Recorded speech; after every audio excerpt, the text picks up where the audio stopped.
Live from WRAL News Headquarters in Raleigh, your number one source for local news. WRAL News, coverage you can count on. Good evening and thanks for joining us tonight. I'm Julian Grace. Well, it was an absolutely beautiful day today, wasn't it? The sun was out, the temperatures were enjoyable, but it's not sticking around for long. Meteorologist Anthony Baglione joins us from the WRAL Severe Weather Center. And Anthony, there's a change-up on the way, right? Certainly, Julian. Yeah, as we head into the next couple days, we're going to keep the warm temperatures, but really kind of unsettled with a couple rain chances through this week. I'm going to start off with a nice, happy picture for us this evening because it's beautiful out there. This is our Pinehurst camera.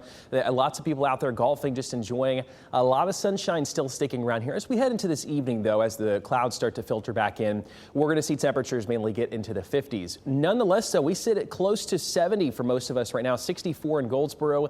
We get into tomorrow, though. This is when we're going to have a system very close to us. It's riding right along the coast, and I call it a low impact system because I think for the majority of us, we're looking at just a pretty dry, at least start to the day. Temperatures in the 50s. We get into the afternoon, could see some spotty showers, mainly from the triangle off to the east. Highs once again, though, tomorrow in the low 70s, and then we get into the evening. Again, a few showers. The best chances off to the east. It will not be a washout for us tomorrow, but we see that chance at least as this system gets closer. You can see it right there on Futurecast. We get into the early afternoon, Julian. That's when it starts to get close to the triangle. Coming up here in just a little bit, though, we'll walk through this more in detail and show you some warm temperatures here through this week. All right. Thank you, Anthony. Let's go to some breaking news right now. 3 juveniles are in custody after a carjacking, a chase, and shots fired all in Raleigh. Police say a car was stolen from Lyons Park near Dennis Avenue around yesterday afternoon. But today the car was spotted. There was a chase with gunshots, and it all ended on Hammond Road, which is where WRAL's Carly Hayes joins us live to fill us in even more on this wild, wild story. Carly. Now, Julian, this is where the chase ended. The suspects in that vehicle eventually abandoned the car and made a run for it. They were heading in this direction towards this clearing before they were eventually arrested. Now, the silver sedan right in front of the police cruiser that you see in this video is the car that was stolen out of Lyons Park near Dennis Avenue yesterday afternoon. Today, the owner's family members spotted it and started chasing it. And this chase went down Raleigh Boulevard, through Rock Quarry Road, and ended on Hammond, where we are right now. At one point, the suspects fired out of that stolen car. The suspect's car, it was also shot at, but it's unclear who fired towards them. And the stolen vehicle also had other damage to it inflicted during this whole chase. Its back right tire was reduced to just a rim. Raleigh police also found a handgun in the stolen car, but it's unclear who it belonged to. We were able to get a hold of a person who actually spotted the car and started chasing it over social media. They did not want to appear on camera, but they did tell us it was a long, crazy day. Julian. What a wild, wild day, as you said right there. Carly Hayes reporting live in Raleigh for us tonight. Thank you. We have learned more about a deadly home invasion overnight in Orange County. This was breaking news you may recall on WRAL this morning. This happened shortly after 12:30 in the a.m. at a home on Highway 70 near the Buckhorn Road intersection near Mebane. Here's what the sheriff's office tells us. 3 armed men broke into the home where 58-year-old Jerry Driggers lived and demanded money. Driggers fired a shotgun, hitting one of the intruders. Someone in that group fired back, hitting Driggers, who died during surgery. All 3 intruders left the house after the exchange of gunfire. Deputies located Clarence, 28-year-old Brandon Hayes of Durham, in the parking lot of a business near the home. He had been shot in the abdomen and underwent surgery. We don't know his condition. He faces first-degree murder and other charges. Investigators are working to determine the identity of the other 2 intruders. And tonight, we're getting a first look at security footage of a home invasion in Hope County. Investigators say 3 suspects are still on the run tonight. WRAL's Laura Levine speaks with the victim who was beaten with a gun. What do you want? Man, come on. For what? Who are you? This is a look inside the kitchen of Tigray Hedden and his mother's home as intruders dressed in all black are seen on Ring surveillance video grabbing him. It was scary. I've never been through anything like that. It was just like something out of a movie. The 2 were watching TV at the home on Loop Road, but this was no movie scene. It was their reality. My mom kept saying she heard somebody outside. They took the light down from outside. It didn't come on. So when I came out the back room, they knocked on the door and asked to use the phone, and before I could turn around, they hit me in the head with a gun. Hedden tells me 3 more people came in and ransacked the house, pointing guns at him and his mother, who has Alzheimer's. You can hear her shouting with confusion. Right here, right here. Wait a minute. One of them pointed a gun at my mom, and I jumped in front of her, and one said, "We're not going to hurt your mom." And another one came back and hit me in the back of the head, and that's when I fell on the floor. He says he pleaded with them, telling them they had the wrong house, the wrong people. They tried to drag me out the door. I think they was trying to get me in the car to go with them, but I was holding on. They pulled my shirt over my head, and it was a hammer by the door, and I was trying to grab something, anything. But once they saw me grab that, they let me go. But it didn't stop there. They took off in his car. The Hope County Sheriff's Office says the suspects fired shots at deputies as they tried to stop the fleeing car when responding to the scene. Shoot at me, shots fired. Shots fired. My vehicle's hit, I'm 10-4. The car was found later abandoned near Purvis Court in Rayford. Octavius Purcell was found and arrested, now facing a slew of charges including attempted murder, shooting into an occupied vehicle, first-degree robbery, to list a few. With 3 other suspects still on the run, Hedden says it's nerve-wracking to think this could happen again. Just be real alert, because this is something that's real traumatizing. It is. I don't know how to explain it. I'm still nervous to be here, but I'm glad I'm here. Laura Levine, WRAL News in Hope County. That had to be so frightening for that family. Hedden was released from the hospital later Friday night after being treated for a gash to his head. The sheriff's office says they have identified the other 3 suspects who are still at large tonight. A part of a mystery drive in Cary was closed today as crews cleaned up after a car crash. Our breaking news tracker saw crews working to get a truck turned on its side back on all 4 tires. It looks like another car on the scene was damaged. No word on any injuries at this time. Crews in Cumberland County were on the scene of a deadly accident involving a pedestrian late last night. This was the scene near the intersection of Linden Road and River Mist Lane. You can see just how foggy it was when emergency responders got to the scene. Now, it's not clear if that fog was responsible for the accident you see here. The victim has not yet been identified. 4 women were taken to the hospital after a fight broke out overnight at the Cookout on New Bern Avenue. Raleigh police say the fight started after a fender bender. Investigators say one of the women, Deisha Mills, had a knife. 2 women were cut in the brawl. All 4 involved went to the hospital. Mills was taken to jail and is charged with assault with a deadly weapon, inflicting serious injury. I know you're counting. We are less than 2 days away from polls opening for North Carolina's primary election. Voters will pick which candidate they want to see win the Republican Party's presidential nomination. Both former UN Ambassador Nikki Haley and former President Donald Trump were in North Carolina yesterday. Trump was the projected winner for the 3 caucuses yesterday in Idaho, Michigan, and Missouri. Haley has yet to win a primary. On Meet the Press on WRAL this morning, Haley said she no longer feels bound by a pledge by the RNC to support the GOP nominee. Well, early voting ended in North Carolina yesterday afternoon. Now your next chance, only chance, I should say, to vote in the primary is on Election Day on Tuesday. Polls open at 6:30 in the morning and close at 7:30 at night. Now, we went out and talked to early voters yesterday, asking them the question, what issues matter to you the most? I want to make sure that we support public education candidates. I care about democracy, and I don't want people infringing on that and making rules to make it harder to vote. I feel like voters really care about childcare and housing and day-to-day tangible things in their lives, and that's why I'm out here voting, just exercising that right. We just love to hear from you guys. Now, you can hear more of those interviews and the advice longtime voters have for people coming out to the polls for the very first time. That's all on our website at WRAL.com. Check it out. It's waiting just for you. Well, WRAL is your Super Tuesday election night headquarters. We'll have the fastest results as they're counted on WRAL TV, WRAL.com, and of course, the WRAL News app.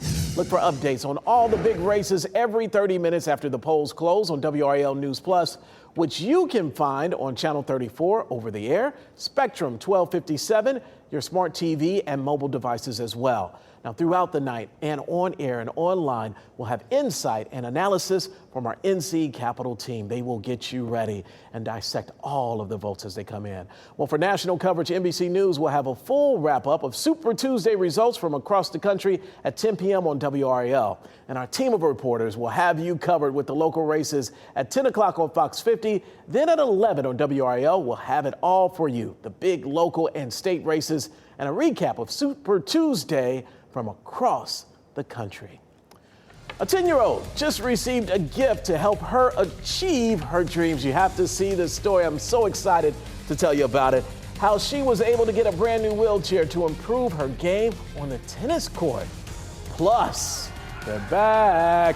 ESPN's College Game Day coming back to the Triangle. When you can catch the show ahead of Battle 2 or Battle of the Blues. That's coming up.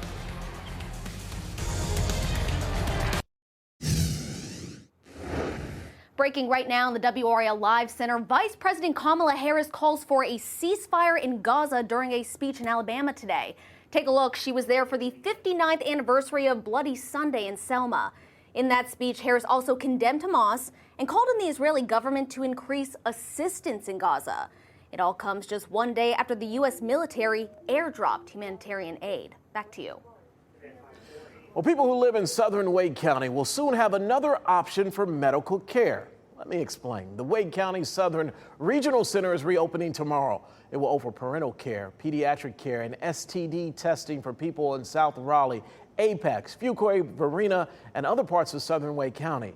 The clinic accepts Medicaid and most insurances. It opens tomorrow morning at 8:30. Well, I'm so excited to introduce you to this young lady right here. A 10-year-old Wake Forest girl received an incredible gift this weekend. This is Morgan Jenkins, and she has been in the Abilities tennis program for 2 years.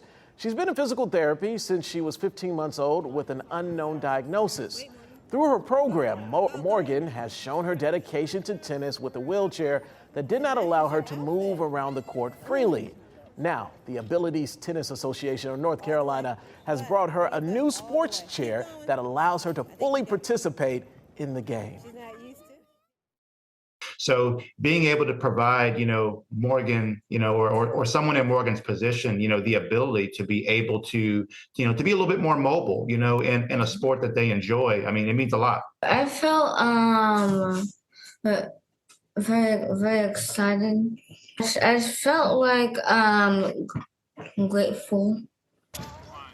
Is that awesome or what? Now, Morgan's chair has been designed not only for the tennis court, but for Morgan herself, who plans to use the chair and continue playing tennis for a long, long time. I know the Jenkins family, and I'm so happy to see this for them. Morgan, keep paving the way. All right, they're back. ESPN's College Game Day is coming back to the Triangle, this time to Durham. The Game Day team will be at Cameron Indoor Stadium for the men's basketball regular season finale and part 2 of Battle of the Blues. Now, Duke is looking for a little revenge on their home court after UNC beat them 93-84 at the Dean Smith Center. Doors for Game Day open at Cameron Indoor at 9:30 in the morning. The show starts at 10 a.m. and admission, of course, is absolutely free, so better get there early if you want to get a seat. Anthony, can we talk about this and just dwell on this beautiful Sunday? Was it gorgeous or what? Beautiful. Yeah, I was outside for a walk, Julian, getting some lunch earlier today, and it was just so nice. It's comfortable. We had some sunshine coming through. Absolutely. And then this is the picture, Julian, that we're left with this evening. Gorgeous out there, that sunset going down, or the sun going down. It's nice here, of course, as we get closer to that time change, which the time change, where we're losing the hour of sleep, but we're going to start to see those kind of later sunsets, if you will, or at least the more daylight into the evenings. Beautiful out there right now. We have some high-level clouds coming on through. Temperatures there in the blue box are in the upper 60s for most of us, low 60s in Roxborough, South Hill at 63. The dew point, though, that measure of the moisture in the air in that white box, when it's below 60, you do not feel humidity. And when it's in the 50s right there, just a picture perfect day. That's kind of what we're looking at this evening. Because, though, those dew points are in the 50s, keep in mind temperatures in the 60s, it's not going to take a lot for that temperature to get down to the dew point. Like we saw last night, that potential is going to be there for some fog if that happens. And this morning we had dense fog advisories out. I think that's going to be a potential for us again tonight. There's early tomorrow morning, especially, let's say, from the Triangle down toward Fayetteville. Anywhere this gets set up, visibilities could be down just a little bit. So bear that in mind here early tomorrow morning. We talked talk about the fog to start. It's going to be dry, though, otherwise. We head through the afternoon. Here's kind of the look at the rain chances this week or so. 30% for us tomorrow. I've lowered that just a little bit. It's a pretty minor impact system. We're going to walk through that, but then our big time, at least rain coming in, it does not look like any severe weather concerning in that regard, comes in on Wednesday and then into Saturday of next weekend. Those 2 days at this point look pretty wet. We start us off tomorrow morning. Here's 8 o'clock. Again, the clouds in place, some fog, but we should be dry. There's going to be a system right offshore, so our coastal area is looking pretty wet, but it's going to be kind of shunted, if you will, a little bit by some drier air that's currently in place, like we were talking about with those dew points right now in the 50s. It gets close to Goldsboro. We get here into the late afternoon. It starts to get close, and you may see some of that spin in the atmosphere. It's a center of low pressure that's going to be close, so you may have some, headache issues tomorrow with this thing moving overhead. We get through the afternoon, though, there's scattered showers by the time we get to, let's say, 11 o'clock in the evening. That does get around the triangle, but I think for the most part, we are looking at a relatively calm day. We'll call it a few showers, upper 60s and low 70s, so it still will be warm. Our bigger system, though, comes in on Wednesday. Here's kind of a broad view of Futurecast. It's going to pick up a lot of Gulf moisture right there, and it gets close to us. Watch what happens there until Wednesday. Heavy rainfall. It's going to last just about the entire day, and it starts to move out into the early part of Thursday morning. But before that, I really think Wednesday is just going to be kind of a soaker of a day for us. We're at 70 tomorrow, though. Temperature is definitely warm. 72 on Tuesday. Looking like a dry day on Tuesday. We'll get some sunshine. Really not too bad. There's the rainfall on Wednesday. Early on Thursday, the majority of the day, though, on Thursday is dry. And then, Julian, we get into next weekend. 62, so a little bit cooler on Sunday, and more rain for most of our Saturday. All right, thanks, Anthony. Casey is here with us, and Casey, things are starting to get tight in this basketball season. Yeah, well, it's here. It's over. The regular season today was it as we set up for the ACC tournament. So it was that finale at Reynolds Coliseum. State needed to overcome an ugly first half. Meanwhile, and that was another instant classic. And the Duke Carolina rivalry, ladies edition. We got highlights next.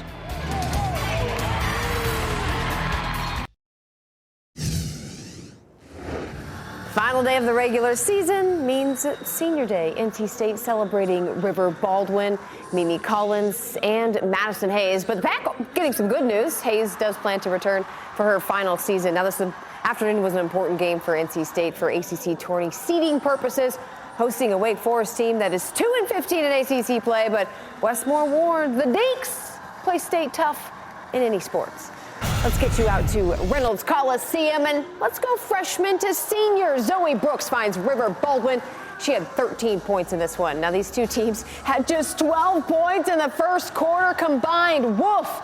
But the Demon Deacons erupt in the third, scoring 31 points, layup no good. Kick out for the three. Reagan Connolly gives Wake Forest the lead. With the Pack on upset alert, man, they were shooting just 2 of 25 at one point. Pack trying to rally here. Isaiah James in the fast break. Pull-up floater is good. James chips in 12. Baldwin out of the post, going to find Mimi Collins in the corner. You can count it. She had 8 points in the fourth quarter. Sny Rivers, though, puts a bow on it. Defense to offense, that's her specialty. State holds off Wake Forest with a 27-7 run to end the game. Give a kiss to the crowd. 75-57, the final. And then just, hey, we've worked so hard all year long, and you don't want to just throw it out the window right here. So, again, some point you got to dig deep, and, some people would say, that's putting pressure on them. Hey, it's going to be pressure. We go over to Greensboro. It's going to be pressure in the NCAA tournament. Got to be able to step up and handle it. And again, I'm proud of them. They were able to do that in the fourth quarter.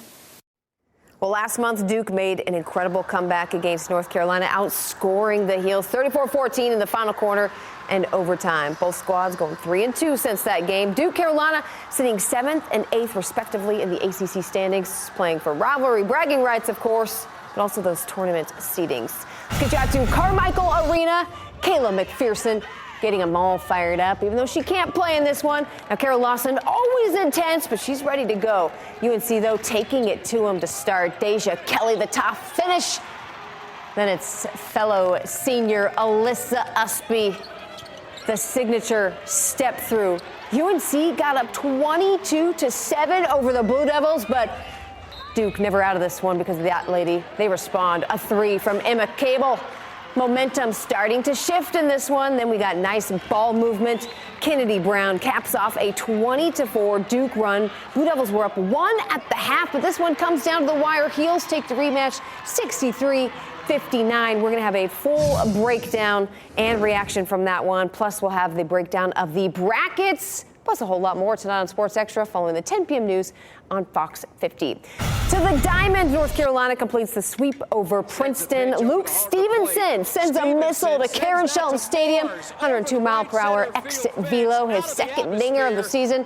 Vance Honeycutt, 2 for 4 for 3 stolen bases. Heels win 13-6.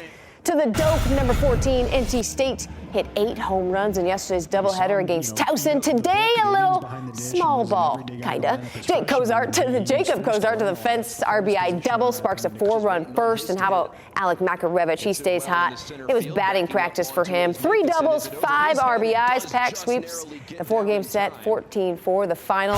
And to Jack Combs Field, Duke bounces back after dropping its first game of the season yesterday. Zach Morris rakes. He blasts a 413-footer. Already his 6th homer of the season. They go on to win this one, Julian, 7-2.